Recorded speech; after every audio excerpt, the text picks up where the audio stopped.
Doctor ഈ sunscreen പല ടൈപ്പിലുണ്ട്. നമ്മൾ പല ടൈപ്പിലും പലതും പരീക്ഷിച്ച് വരുന്നതാണ്.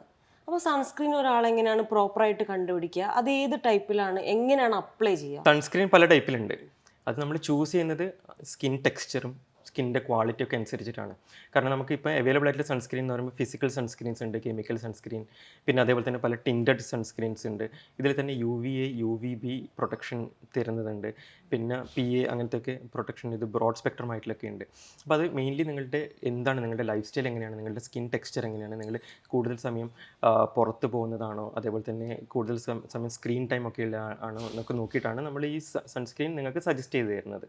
അപ്പം അതുപോലെ തന്നെ ഇത് അപ്ലൈ ചെയ്യുന്നത് അത് ജനറലി എല്ലാവർക്കും ഫോളോ ചെയ്യാൻ വേണ്ടി പറ്റുന്നതാണ്. പുറത്ത് പോകുന്നതിന് അരമണിക്കൂർ മുന്നേ ഫുൾ ഫേസ് അപ്ലൈ ചെയ്യാം. അതേപോലെ തന്നെ എക്സ്പോസ്ഡ് ആയിട്ടുള്ള ഏരിയസ് അപ്ലൈ ചെയ്യാം. എന്നിട്ട് എവറി 2 to 3 hours അത് റീഅപ്ലൈ ചെയ്യാൻ വേണ്ടി നോക്കാം. ഇതിൻ്റെ ഇടയിൽ മുഖം വാഷ് ചെയ്യുന്നതാണെങ്കിൽ വീണ്ടും റീഅപ്ലൈ ചെയ്യാൻ വേണ്ടി നോക്കണം. ഡോക്ടർ, സൺസ്ക്രീൻ അപ്ലൈ ചെയ്യുന്നത് സൺലൈറ്റ് കൂടുതൽ കൊള്ളാനുള്ള ഒരു ലൈസൻസ് ആണോ? സൺസ്ക്രീനിൽ നമ്മൾ മെയിനായിട്ട് ഉപയോഗം ശ്രദ്ധിക്കേണ്ടതെന്ന് പറയുമ്പോൾ SPF 30+ യൂസ് ചെയ്യാൻ വേണ്ടി നോക്കാം.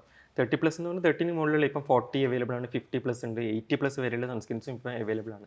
അതായത് അത്രയും അതിൻ്റെ സൺ പ്രൊട്ടക്ഷൻ ഫാക്ടർ എന്നാണ് SPF കൊണ്ട് പറയുന്നത്. അതായത് അത് തന്നെ ഈവൻ 30+ തന്നെയാണെങ്കിൽ ഒരു 90-95% സൂര്യപ്രകാശിൻ്റെ UV റേഡിയേഷൻ നമുക്ക് ബ്ലോക്ക് ചെയ്യുന്നതാണ്, പ്രൊട്ടക്റ്റ്. അപ്പോൾ അത്രയും റേഡിയേഷൻ നമ്മളെ പ്രൊട്ടക്റ്റ് ചെയ്യും. പക്ഷേ എന്ന് വിചാരിച്ചിട്ട് അത് നിങ്ങൾക്ക് സൂര്യപ്രകാശം കൊള്ളാനുള്ള ഒരു ലൈസൻസ് എന്നല്ല.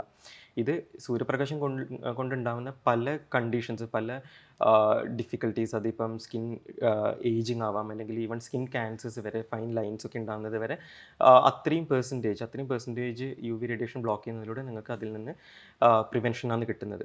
എന്ന് വെച്ചിട്ട് കണ്ടിന്യൂസ്ലി സൺ എക്സ്പോഷർ ആവണമെന്നല്ല, direct sunlight as much as possible ഒഴിവാക്കുന്നത് തന്നെയാണ് നല്ലത്.